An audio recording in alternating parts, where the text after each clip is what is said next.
We're back here at Supercar Street Racing Studios once again in beautiful Jacksonville, Florida. And today we have this mini camera sitting here so fresh and fly right in front of us, ready to do some detection of some shady characters around your house or my house. So let's go.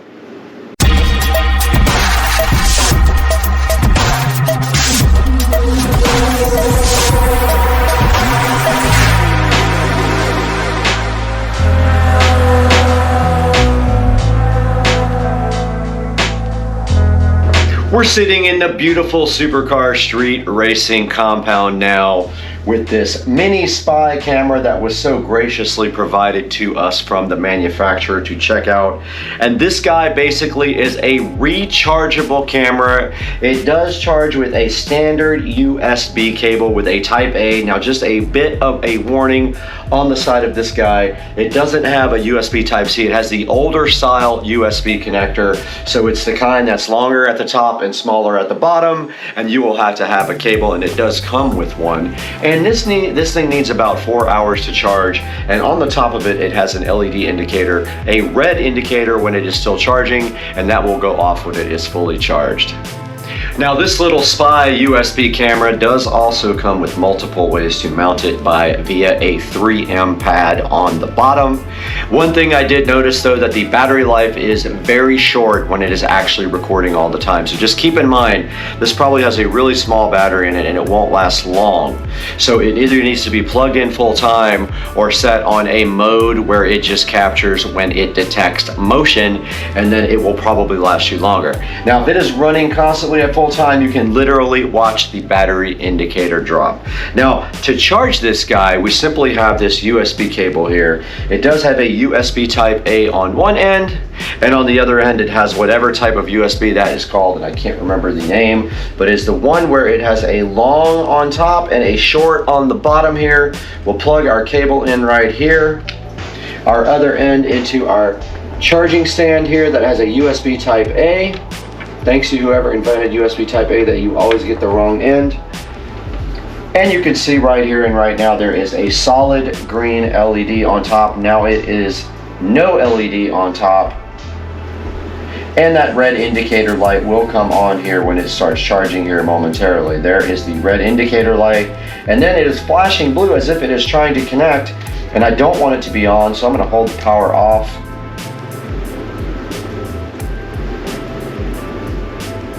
And it did not power off. There it goes. It powered off and it is red, meaning that this USB spy camera is now charging, and it actually did come back on and came on with a solid blue light. So I don't really want to be using this. I want it off. Let's see if it continues to power back on. Now it is off again, and it did power itself back on one more time. So it is wanting to be on so bad that it is now solid blue again. And there are some indicators in the manual that say what solid blue means. Right here back in front of the USB spy camera, and it will not power off all the way, but there is a solid blue light and a red light. The solid blue light meaning that it is configured with a router, but the SD card isn't recognized, which is interesting because I know in fact it is on the app and it actually does record and work properly. Now let's take a look at this guy on the actual Android phone so we can download the app, see what it's like to set up and start busting creepers at your house. All right guys, we are now on the phone trying to get the app downloaded. So the name of the app is HID VCam, and there is a scannable link. So let's see if that actually works. It does. So we go to the link here. Let's see if it loads. Or you can do it in the Google Play Store. There it is. So let's go ahead and install this.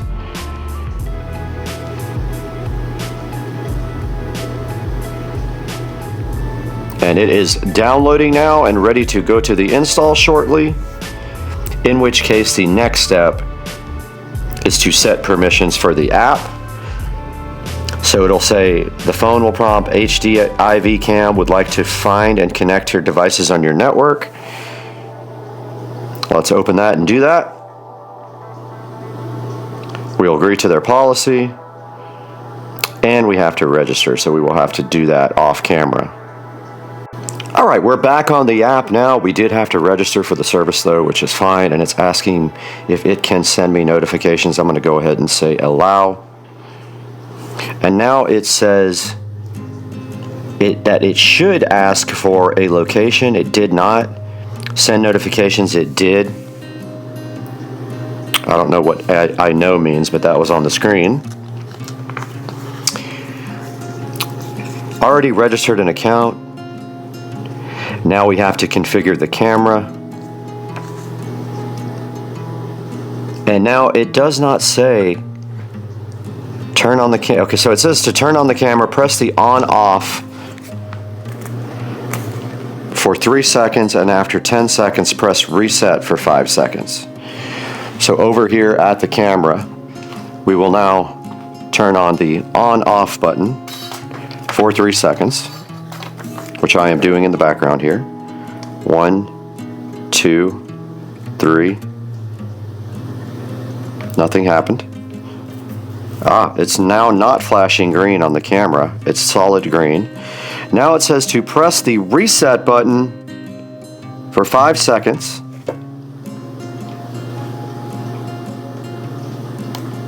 One, 2, 3, 4. We did hear a beep at the camera. Okay. Open the HD AOBOCAM app and click plus. Add device by scanning QR code. Add device by scanning QR code. Next. Now I got the location allow. I'm going to go ahead and say while using the app. Okay. It is powered on. There is no switch, so that's totally different than what it says. And it's already restored. Okay, so now we need to get the network. I have gone ahead and reset my router, and now we are back.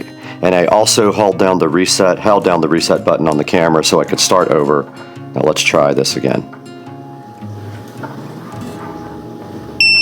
All right, it did recognize the QR code, and now the camera is attempting to connect to 2.4 gigahertz. Now remember, this has to be 2.4 gigahertz. You cannot use 5 gigahertz Wi-Fi with the camera.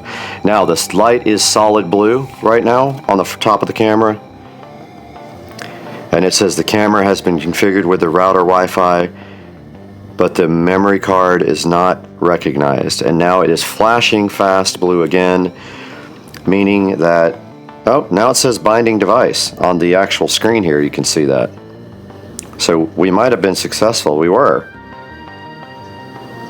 Slowly flashing.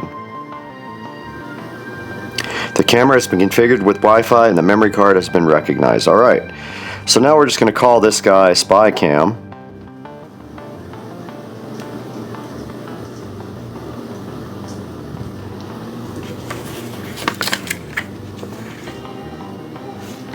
And we're in the part of the manual. Device has been accessed to confirm. Place the device and mobile phone close to the location where the camera is installed, and then click Next. Okay, we're close to it already. Now we're supposed to be looking at a real-time preview here, and there we have it. We do have video from the spy camera, which is pretty cool. You guys can see it right here on the screen. There's the lights and everything. Okay, so that says completed. And now we should just be able to hit play here. And there is the spy camera, full screen, and there is Supercar Street Racing in its full glory here. Okay, we can see the camera is plugged in and charging. We can see that in the upper right hand corner of the video here where it says 70%. I will continue to let that charge, but we're going to take a look at some other settings on the camera. You can do multi-phone sharing if you click settings and go to share device. So let's go back out.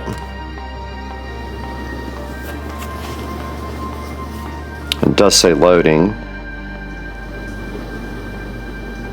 And there's the little settings gear. And if you go into share device here, you can share it with someone else who is signed up on the service. And then taking a look at the next setting here, guys. We have the device name, which we already set. We can go into our intelligent detection settings and change it from medium to high or low here.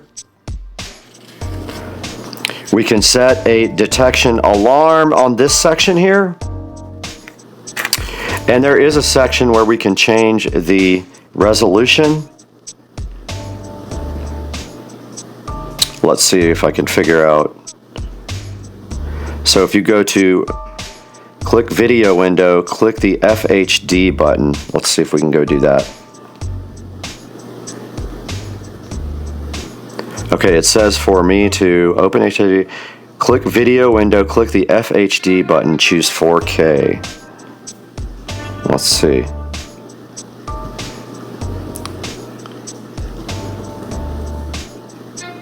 All right, we did choose UHD, and now our video is supposedly in 4K. It is probably highly compressed and laggy, and you can see my charging indicator going up, but the video did stop. Network is unreachable. Let's see what that's all about. Probably too far from the router, but there it is again. In 4K with that setting, and it says network is unreachable. Interesting. But if we go back to FHD here, I bet it'll let us do some smooth video. All right, I changed to FHD, and now the video quality, the timeouts are not happening anymore, but let's go back to the last page. Go into settings. And here's where you can change your video, your SD card resolution to UHD, Full HD. It tells you how much capacity. You can format your SD card. It can be motion activated. And those are the SD card settings. Here's your network set. Here's your setup instructions. You do have an IP address here, the camera. I don't know if you can actually browse to that. And then here's where you set up the firmware. It doesn't look like you can upgrade the firmware, which is interesting. There may not be a newer version available. But that's a good look at the settings, guys, on this camera. And you can actually use the cloud. You have to actually pay for cloud, or you just use the SD card to record your video locally. There's instructions on how to do the cloud in the instruction manual.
Hey guys, and welcome back to Supercar Street Racing.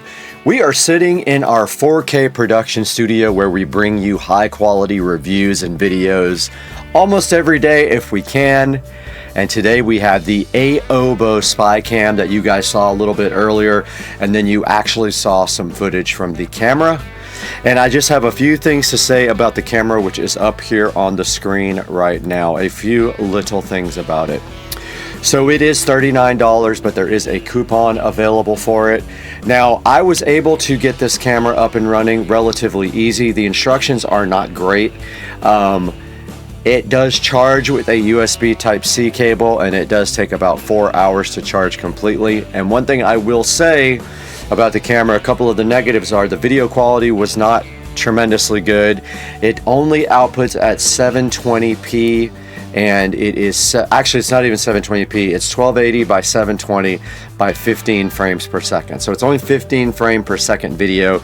It is actually being converted to even be used in DaVinci where I'm editing, because it outputs in this format called MKV, and that format was not compatible with DaVinci Resolve, so I had to convert them all over to MP4s in order to use them on DaVinci Resolve. Now, taking a look at the camera here, it actually is that small. It has a little stand on it that you can actually take off a sticky pad and use that to mount it however you want. And taking a look here, you can see that you can sit it right on a shelf here if you want to, and it is a couple of inches wide. Let's go into this a little bit harder. And it does do motion detection. Now, if you don't do motion detection and you don't have this plug into USB all the time, the battery does discharge very quickly. Almost 1% every minute or two is what I was seeing on the battery usage, which is not amazing, but this thing is designed also to just give you, like, it's supposed to just come on whenever it detects. Now, this does say 4K video image resolution, but I noticed my files only recorded at 720p, so I'm not sure what that's about. And also, when I had it set on 4K, the Wi-Fi signal was not strong enough for it to actually transmit, so I had to back it down to 720p. So I believe that was the issue with the 4K not working. I only tried one of my wireless hotspots, and I didn't have a whole lot of luck with 4K. But you can see right here, it does have an app that you download, and you can manage the device with the app. You saw the actual footage right there from my phone when we were configuring the camera. And it does have 4-star review, a lot of 1-star reviews like stay away, and it says absolutely the worst camera ever, can't get it to stay connected to Wi-Fi, do not expect this to work with only your cell phone. I didn't have that many problems with it. Like this guy says, you do have to leave it on your charger, and it is okay. It says scam. I didn't think it was a scam at all. It has some 5-star reviews. So I think overall my experience was fine with the SpyCam. It's nothing amazing. It's not like a webcam, and it's not like a security camera that you put at your house and is going to work that great. But it did get the job done, and you saw the footage of the creeper there, and we busted him. Guys, thank you so much for liking and subscribing to this video. Click through my product links, please. It helps me so much, and we'll see you guys on the next one. I got to get out of here. I'm peace out.